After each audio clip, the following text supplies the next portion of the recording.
Right. So, Just if we were to, not have a podcast up for a while, people would want to know why, right? Some might not. some might not. Some might not. I would hope people would want They to might know say why. yay. Yeah. A few would. I'm just saying this because in court, especially with sexual assault reports, we're not supposed to really question why somebody would delay a report, especially if it's like an historic allegation from years earlier, right? It's like any time you bring up the timing of the allegation, it's kind of like, oh, how dare you? But we have an interesting recent case that addresses that issue. Yeah, so just again to sort of frame this, it's generally a myth or a stereotype about how any one complainant would behave, which includes the timing of the report of an allegation. And so it's generally not regarded as that fruitful of an argument as to why somebody made a complaint at a certain time. Or why they didn't make it earlier. And why I didn't make it earlier. However, it's not a bar on actually asking questions about that and considering some of the evidence. And the Court of Appeal in Alberta, in a recent case, LWT 2024 ABCA 211, is really instrumental and helpful on this issue. I thought, because it's referred to as the doctrine of recent complaint.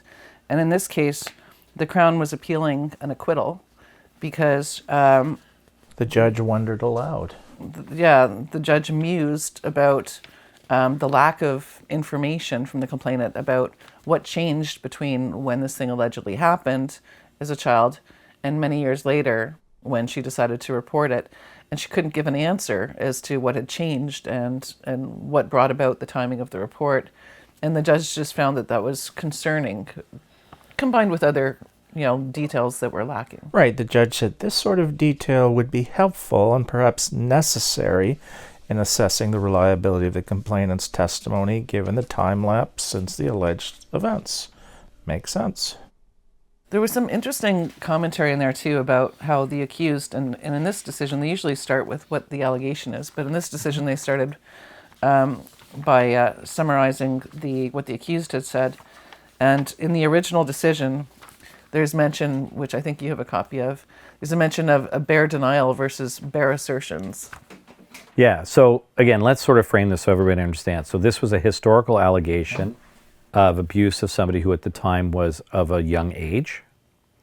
And it didn't come out, the allegation didn't come out until many, many years later, where the complainant at trial had said, at the time, I didn't know if this was really wrong or inappropriate. And sort of over time, I kind of learned that it was. But there was some cross-examination and some issue raised in submissions, more importantly, in submissions about the timing that she actually came forward with the allegation. And as Michael stated, it came up in submissions where the judge started to muse out loud about how is this relevant to assessing the reliability of the complainant's allegations. And what you raised is, in the absence of evidence about contextual circumstances, the complainant's allegations, in this case at least, are the flip side of a bare denial. They are like bare allegations. The solution to the problem of possible improper judicial reliance on myths and stereotypes surely cannot be to avoid any evidence of context. Right. Avoidance risks creating the reverse of a bare denial, having near bare allegations and an insufficient basis on which to undertake assessment of the veracity and especially the reliability of the complainant's testimony. This is a pretty strong statement. Mm-hmm.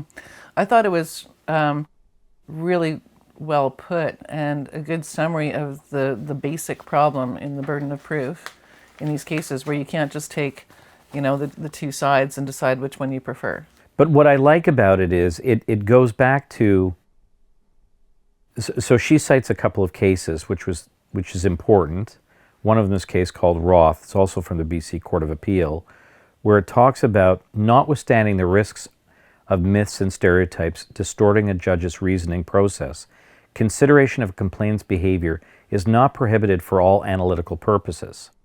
Rather, such evidence has a permissible role to play as circumstance in assessing the evidence as a whole and in the context of the case's particular factual mosaic.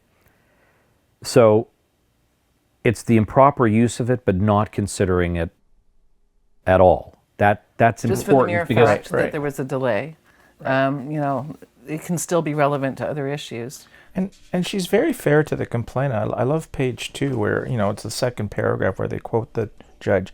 I agree that the complainant testified in a forthright manner and apparently did her best to recall and recount events that occurred several years ago. As indicated, her lack of recall of certain background facts does not raise concerns for the court about her credibility. So far, the court's being very objective and assessing. But, the absence of detailed evidence and the absence of detailed evidence of historical child sexual assault allegations is often understandable. Again, the judge is going full on saying, she did a good job and it's kind of understandable, but more evidence about the context of the allegations themselves would help the court assess the reliability of those allegations. And that's as far as it goes with this judge, which is fair. Because we've always argued, and we put into 99% of our written submissions, that context of the making of the allegation is relevant. Yeah. But explain that a little bit more so people understand. Because one of the things that I liked when, 'cause I'd read the Court of Appeal decision first, then went back to find the lower court decision, and she was very thorough in going through what all the myths and stereotypes were to warn herself against them and to assure that she wasn't relying on one of those things. And yet still the Crown went forward despite all of that. This is kind of what we do. you mean with the appeal? Went forward with an appeal of the acquittal, despite the judge having thoroughly reviewed all of the myths and stereotypes presumably to show that she wasn't employing them, right? Mm-hmm. But that's one of the things that's so important in submissions at trial as well, is that we identify all these myths and then say we're not using it for that, and specify exactly what we're using for, which could be motive, or it could be grounded in what the evidence about those individuals was, and whether or not, if somebody says that they were extremely afraid, and too afraid to scream, and yet there's some evidence in there that, that shows that they actually were acting in a very confident way and completely unafraid, then it would become relevant. And it's not about what a typical victim should or shouldn't do, right? It's about the specific complainant, right, and how they say they are, yeah, and then comparing how they acted to who they say they evidence, are. yeah. And the same thing goes about timing, but I've seen a number of successful Crown appeals based on sort of sidebar comments made by a judge about being suspicious that it took years to report, especially child reports. And quite a few have been sent back for retrial. So it was nice to see them say that there actually can be legitimate uses for these. No, and helpfully, the Court of Appeal relies on Kruk. Right. And notes that assessments of credibility and reliability are context-specific and multifactorial. They do not operate along fixed lines and are more of an art than a science. So let's make this a little bit more concrete for a moment for people to understand. So what we're talking about is, and it typically happens with allegations that are historical in nature, and that could mean several months to years. Mm-hmm. And there's always sort of or 20 years. Like we have one coming up now. I've had one of those. They're not fun. But there always should be some consideration to the context in which the allegation is made. So why did this person make the allegation at this point in time as opposed to any other time? What was going on? And as you were saying, sometimes this can be related to a motive to fabricate. Yeah, and just like, off the top of my head, like we've had quite a few where one was like, I think 7 or 9 years or something like that. And, it was accepted that the motive was that she'd just been fired, and her father had been fired by the same person just like a month or two earlier. And there were some financial difficulties. And so it was an anger issue, basically. And so the delay in reporting, in that case, this involved the person saying, well, I forgot for a while. Because of certain behaviors. I forgot about it, and then I remembered later. Right, so this was one case where the person had said that they were sexually assaulted some 8, 9, or 10 years earlier. But what was going on with the complainant at the time was that both herself and her father had been recently dismissed from employment by the accused. Yeah. And so situationally, that was highly relevant.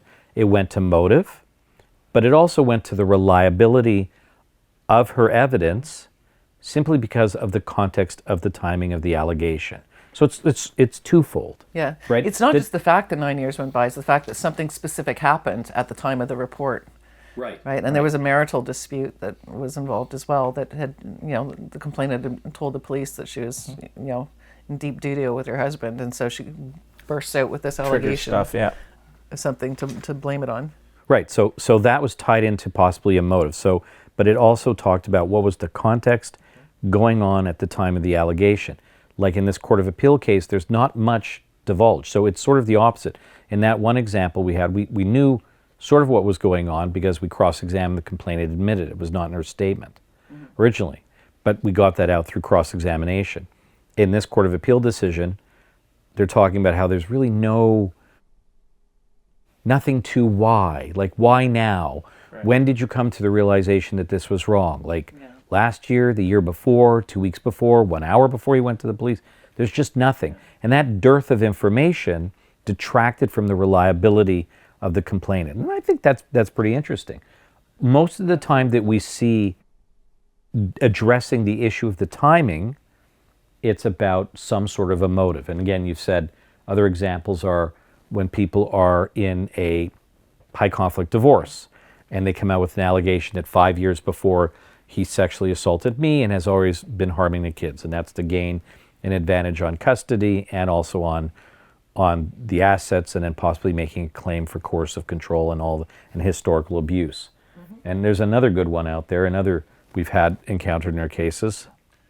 And somebody announces that, on social media or in other ways, they find out that the person has a new girlfriend. Right. Yeah. Or a fiance. Or a fiance. Yeah. That'll trigger stuff. And all of a sudden they're just like, oh, yeah?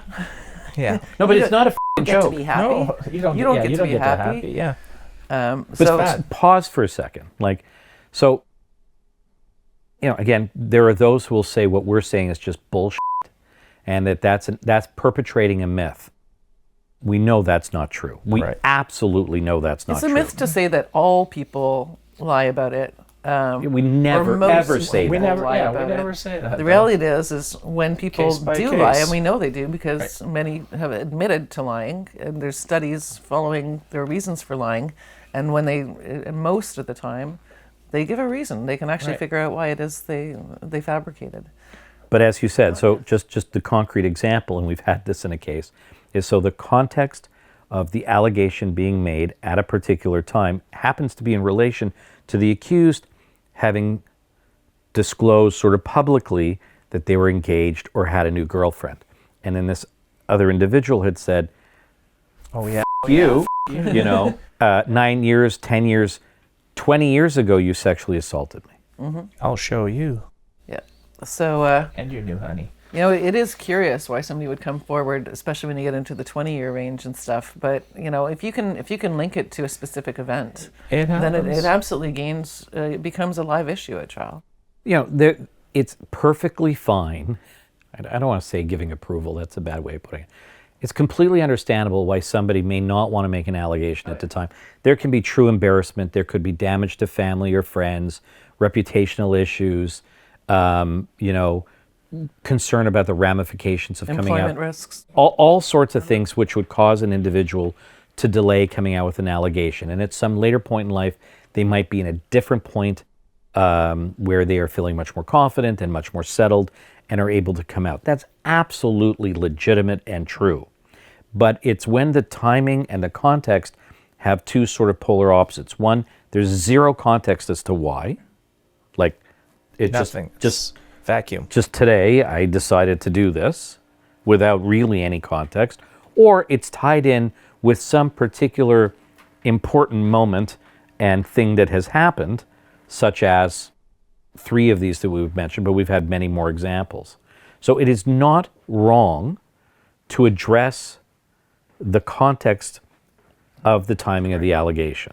This one, of course, as you kind of mentioned, it is kind of interesting because as opposed to it being about motive and tied to a motive, it was just simply the lack of information. And so that makes it kind of a unique decision. I haven't seen one similar to it before, and I think that it's really good that that the Court of Appeal, understood why the judge may have some concerns on that level. And like you mentioned, Kruk being cited, and I'm seeing over and over again judges, citing that case in particular, saying, and announcing quite proudly, "We're allowed to use common sense again." Imagine that. That case was so good for that reason. But in this particular case, the trial judge did a very good job of laying out, as Michael said, addressing myths and stereotypes and improper reasoning, and addressing the evidence and strengths and weaknesses of the complainant's evidence, as well as the accused.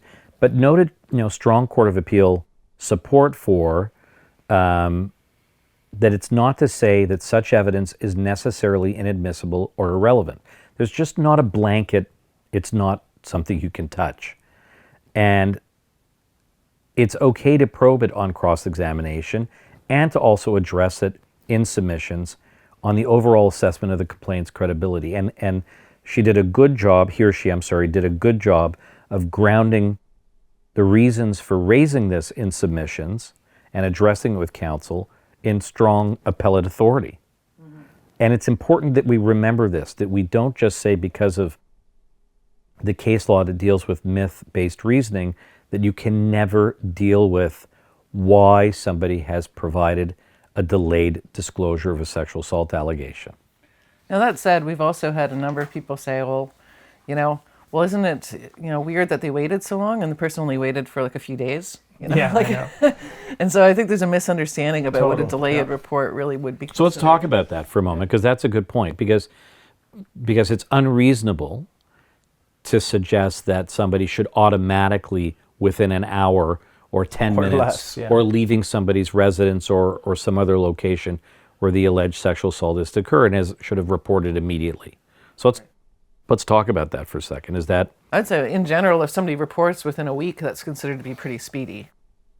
Yeah, there's a lot of processing to do, right? A lot of thinking, like what happened to me, and what didn't happen to me. And also deciding, is this something I want to get into? Because it's quite, a task to commit yourself to making the report, then following through and potentially having to go to court. So it can be really disruptive in somebody's life. So, for anybody who's been charged and they think that the person was delayed in reporting and they've reported within a week, no. It's actually considered really quick. Or there are cases where a complainant says, look, as part of the ramifications, did I really want to do this to him? Right. Mm-hmm. I had feelings for this person. I was concerned about the impact on their life, on their employment and everything else. So I needed to really think about this. Perfectly legitimate. Struggled with the decision, yeah. But it's important for, people who want to understand delayed disclosure, delay of a few hours, a day, a week, or 2 weeks, perfectly understandable. It's a monumental decision to come forward. But we talk about how, equally so, it's a life-altering thing when somebody's charged. So people will think carefully about coming forward with an allegation before they do it. So you can't automatically assume because an allegation wasn't made within moments of an alleged sex assault that somehow delegitimizes it. It just doesn't. Yeah. And there's another thing that can be quite confusing in terms of timing as well. That in alleging, if there's a motive given and a time said, oh, the person made this up at a specific date or a specific time frame because of an incident, then it opens it up if the Crown can produce evidence that shows that the complainant made an earlier complaint. So it's a rebuttal to a recent fabrication allegation, but recent fabrication can be a bit misleading as well, because recent doesn't necessarily have to be actually recent. It could be, we allege the person made it up 2 years ago, and then the Crown can produce a witness that says, no, this person told me about it 3 or 4 years ago, right? And so then those types of things, that's why it's kind of, you have to be careful when you allege the person made it up, because it would otherwise be a prior consistent statement where the Crown wouldn't normally be allowed to bring in evidence of her having told somebody else. That would be hearsay. Right. So but it's in allowed layperson's terms. Make it easy. In layperson's terms, Michael, what's the doctrine of recent? What's the doctrine of recent fabrication? Well, basically, we can't allege someone's fabricated something recently without the Crown then having the right to perhaps go back and say, no, actually, she reported this to someone 3 years ago or 2 years ago or earlier than the date we're claiming she made it up. Right. So if we're making an allegation, and this is common, is that at the time that they're making the allegation to police, something has gone on, and therefore we're saying they're fabricating at the time around when they provided their statement. Let's say it's, what month are we in? We're end of September tomorrow. I can't believe it's October tomorrow. So it's, allegation was made September 15th, and we're saying right around, that's when they fabricated because something had happened around that time that caused the complainant to want to report an allegation and make something up. They fabricated. It's open to the Crown then to rebut the recent fabrication by showing that on some previous date, the complainant had disclosed to another party the allegation. Could be a doctor, could be a therapist, could be a good friend, could be a relative. And it's not the content of what they say at the time that's relevant, but it's the disclosure itself. So if they say, I was sexually assaulted by X, he or she did X, Y, or Z to me, that is not for the truth of its contents. So it doesn't help bolster the credibility of the complainant. But what does indirectly is bolster the credibility of the complainant because it rebuts now that recent fabrication. And that's why all these timing things, you have to be very careful in evidence as to if you're going to allege that, to make sure you know all the evidence. Because if there is some prior disclosure, then, that undermines that line of argument and can be very devastating to an accused defense and frankly may prove the truth of the allegation. Especially in front of a jury. It's devastating if that happens. Juries don't forget that. No, they don't. But, let's use an example for a moment because let's do a concrete example. So life is not like, it's not cookie cutter, so you can get cases where people can be together for long periods of time. And at some point, something can go on, something can happen, and they're in an argument and somebody makes an allegation. And then, they stay together for another little while, but then they have another argument and then the person goes to police. So the timing doesn't have to be at actually the timing when the person went to the police. It could be at some other time when they were in a heated argument about something and somebody looks back and says, oh, you know what? Do you remember Christmas 2007 when I was drunk when we were at that party? You f***ing sexually assaulted me, right? And that comes up and you're in a relationship and you're going, I don't know what you're talking about. Are we like... And so there can be different times in which there's a fabrication that you can pinpoint. But of course you have to have that history and that factual mosaic pretty well understood in order to pinpoint that. But it does happen in life. Yeah, we had one case where the complainant had actually said something to the accused, alleging some sort of an assault, and then used that as a premise for a long, long time to continue to make him meet with her because he wasn't really into the relationship. And so she kept on saying, we need to talk about that thing. So he'd be like, okay, let's talk. And then she'd show up and they'd watch a game or whatever. She just was using it to try and keep him in the relationship. God. And then the allegation finally That's real. Yeah. And then the allegation finally went to the police when he took off to Vancouver without any notice, and then it became more serious. And so and imagine the flip side of this. So this is a real case. This we ultimately had it withdrawn, but it's absolutely true. This person raised this issue. And you could see from the messaging, because we had the messaging, because of course these people were younger and they spend their lives messaging each other, not talking on a phone. Which only helps us. Sorry? Which only helps us. It does, but I'm always so amazed at how much is in messaging. Yeah, I know. But you could see sort of the bewilderment of our client. And then this went on for months, and he felt beholden to continue to talk to the person because it was like, this person's going to f*** up my life. Like, just a bit. And so they would meet throughout the course of months and never talk about it, but they'd go on a dinner date or they'd watch hockey together and order a pizza or do whatever. And it's like, and at some point he just basically said, I'm literally moved cities. Wow. Okay. With no indication of no the return date. Right. Just literally said, I'm out of here. There's something with my family. I'm going to move quite far away. And then the person went to the police. Of course. Which brought him back. Mm-hmm. Yeah, Very exactly. conveniently. You know, like these are real psychological issues, and it's often what we talk about to say it's like, you know, in a trial, judges and juries don't know that much about the parties from a emotional psychological standpoint. Very little. And people can want to tether to another individual by using a false allegation. And we have another case coming up where that's sort of part of the interplay, where there is some sort of allegation made and it's not understood by the accused completely, and they have this dysfunctional relationship that continues afterward, but only when he is not willing to go further in the relationship does it now crystallize into a formal allegation to the police. And I've got one of those, yeah. So like this is what I talk about. Like it's not, you know, rare. No. It's not like it doesn't happen all the time, but it's not so rare as that it just doesn't occur like in 1/1,000,000 of a percent. It's not.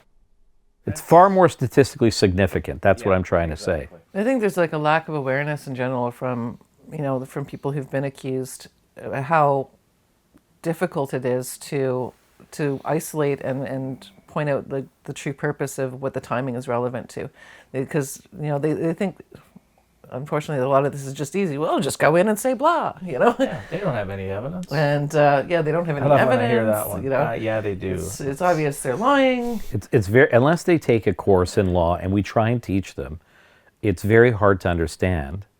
But you know, it's Complainant statement is Because some evidence. like years delay is definitely one of the things. They'd be like, well, how can you believe Right. somebody when they take this, you know, many years to make the allegation? Add a layer of therapy and repressed memories. It's an actual thing. Yeah, Yeah. the doctrine of recent complaint is there for that precise reason, to prevent people from just saying they can't be believed because they didn't say anything for 5 years. But, you know, I still think it's a legitimate discussion when, you know, we look at this Court of Appeal case, which was just interesting because we comb these cases for our newsletter and other things. And you brought this up, which was a perfect example of where a judge said, you know, like, there really is no reason why you decided that this was a time to come forward after so many years. And that was a problem for the judge to wrap their head around. And I think there's a legitimate discussion about when something takes 10 years, 20 years, 30 years, or even 40 years to come out, that depending upon the specifics of it, there is a degradation of reliability, in my respectful opinion, not simply from lack of memory issues or other factors, but from, it's hard to live a life looking over your shoulder, you know, like what's going to come my way from whoever I dated at some later point in time, and then try and deal with it. And we see this now with cases where accused people are elderly. Yeah. You know, and we've had one where we had to have someone cognitively assessed because ultimately, they actually testify. yeah, they have to testify, and unfortunately, the threshold's not that high for being able to, you know, to be competent. Right. But there clearly are deficits, and then there's clear memory issues. So how do you deal with that? And so I think there's a legitimate argument to say, you know, does there come a point where too long is too long to wait? I've had that question asked. Why don't we have a statute of limitations? They do kind of in the United States. Yeah, I mean, we've seen a bit of eroding of that in New York State and other places. Well, they suspended it for a brief time period during the Me Too movement. Right. It had a sort of a time frame where people could report historic allegations. There's exemptions and extensions and all sorts of stuff. Yeah. So they opened it up for a bit. But you know, even if there are legitimate reasons why somebody doesn't report for 20 years or 40 years, the problem is just your right to a fair trial and like the ability to try and put together a defense Totally and eroded. remember what it was that took place that many years ago. It just becomes extremely difficult. I mean, you could say that about a lot of things, you know. You could think about, you know, is it fair that a victim, a real victim, would be robbed of the ability to come forward with an allegation and seek justice simply because they were not able to deal with it at an earlier time? You know, we have cases where people are arrested, not sexual assault, but are arrested decades later on homicides because of scientific evidence and other things. Got one of those. Yeah. You still have to Cold address cases. you still, yeah, you get these hits. You still have to address, the crime. But I still intuitively feel that there is an argument when you're balancing out rights of a complainant versus rights of an accused and the ability to have a fair trial. At some point, that ability to have a fair trial is significantly degraded or eroded with a significant passage of time. And there are some people, again, we have another case coming up, where a client has specific memories because of the attachment emotionally to a particular person who happens to be the complainant, or to certain things that happened that makes it memorable. Or you have the flip side, like my case, cold case, 1979. Some sex assault in a schoolyard. Some girl, he goes, I don't know. It's 1979. Talk a little bit more about that for a second. Well, I'll talk about the first half of the case. Yeah, just the first half. Yeah. No. It's a client. He had 2 other brothers in Toronto, not twins, but one black sheep, one kind of black sheep, involving an allegation of a sex assault in a public place in some field near a school that he allegedly walked up to this girl and threatened her with a gun and jerked off on her, and et cetera, et cetera, et cetera. You mean masturbated? Is that the right phrase? Are we trying to be? We have to be careful about what we say. No, we're too old for that. I think we got the certificate that says we don't have to anymore. In any event, so he's like, scratching his head. 1979. I don't know.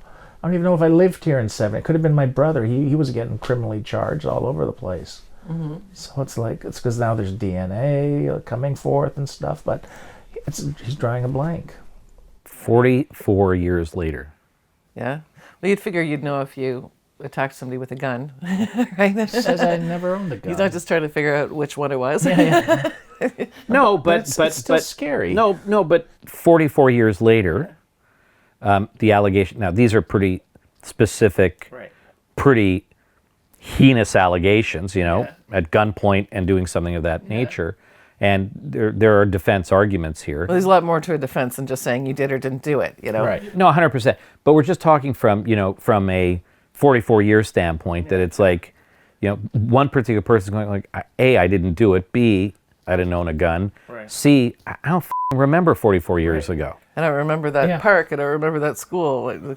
I was actually just recently, thinking about stuff from my childhood, and I was trying to remember names of streets, because it was like, we used to deliver papers, and I knew every street, and I was like, I remember a couple of the names of the streets, and I'm just like, I don't actually remember a lot. It was like, I only remember the street I lived on now and one next to it.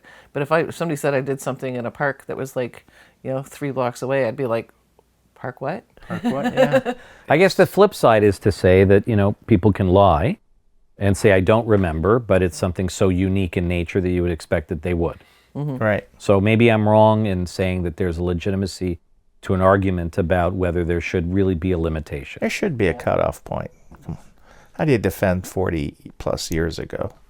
Not easy. I've had a few historical cases going back. I mean, maybe I've had 20 years. I've had 40. Wow. And it was within a family relationship with a stepdaughter, and there was clear animosity over tons of stuff. And the accused had some pretty good memories, but the case crumbled on with the jury because it was great because I had caught the complainant and her key witness sister literally talking outside the courthouse. Oh, nice. And you could hear them, and the jury was walking by. Oh, and I'm sitting there having some sandwich. And no, it wasn't a hot dog from a vendor, honey. It wasn't. I'm downtown, and the jury's walking by, and they always say hi to you, Yes. And they say hi, and then they're looking, and they see the complainant, and I just do this. I go, That's perfect. And so they stop, and they listen. Oh wow! They literally.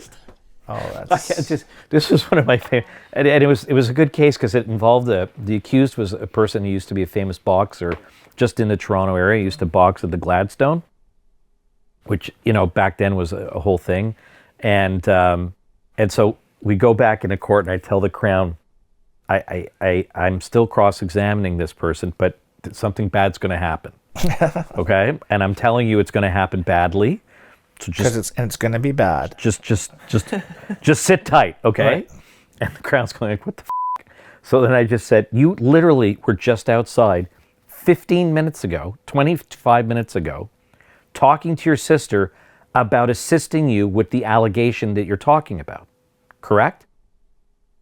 And there's like this, I don't remember seeing you. That's what came out. I go, wow. I was sitting right there having a sandwich. Do you remember the jury walking by, stopping and listening to you? Oh, man. Well, I saw the jury and I go, and you were talking to your sister. Here's how easy it was to hear you. And I literally repeated everything. Right. Said, remember to say this, remember to say that, remember to say this, remember to say that. I go, how would I know this unless I was literally feet away from you and you were actually talking loud enough that they all heard you? Wow.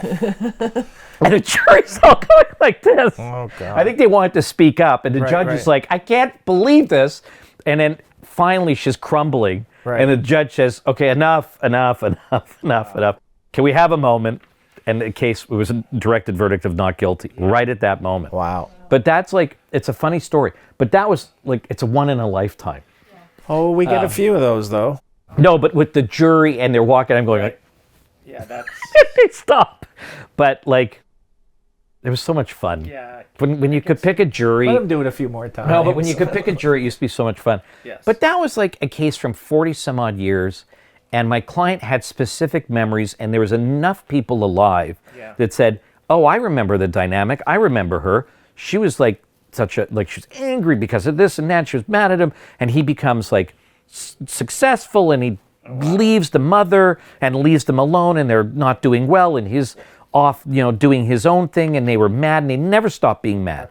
They were mad for decades. That's something to work with, right? But it is. But then there are people who will say to us now that that's a myth. Nobody would hold a grudge and want to make an allegation out of, what's that term? Revenge? Yeah. For living a life that you did not Get. And thought you deserved. Right. and thought you deserved. And that's why, things that take so long over time, the context of when somebody makes an allegation, and sometimes it's not apparent at the end, at the beginning. It may only seep out, frankly, during the course of your exploration with your client, and then later on fortuitously through a number of other factors. But that's why we have to consider it. But again, like, that time span is so problematic to me. I don't know, maybe I'm wrong. I don't know. I don't want to be, truly, I do not want to be unfair. No. To complainants or future complainants who would come out with legitimate allegations, and somehow they lose their, whatever you call it, their voice or legitimacy to come forward. But at the same time, the flip side is, in some cases, it's so difficult to defend. Well, I had an 80-year-old man, stepdad, the stepdaughters come forward. 20 years ago, stepdad touched us during bath time, and we only remembered it because we went to a therapist and were hypnotized, and we remembered it all now. And the poor old guy's like, what? Well, you're going to win that easily. No, I did win it, but I'm just saying. Which one was that? When was it? Oh, that was a few years back. Okay. Yeah. The But hypnotism again, is he had to go problem. through the process, right? That's the thing. And he survived it at And he least. survived the process. Well, I'd like to make a cheers. We've exhausted this. Okay, yeah. we have. Here's to having another case where the complainants admit to collusion and earshot. It's never going to happen. Oh, don't. Good night, everybody. Thank you. Can somebody do pillow talk? Hello, talk, Dan. Do it the way BJ doesn't like yeah. it, so that he gets frustrated if he watches this. Oh, well, he will watch it. Don't forget to like, comment, subscribe, share. Oh, you're in trouble. I'm sure he Dan. doesn't like that. No, he goes, just No, remember to seriously. like, share, and subscribe. Yeah. Thank you. Keep the comments and questions coming, and good night, everybody. We'll get there, Happy but- October. Yeah.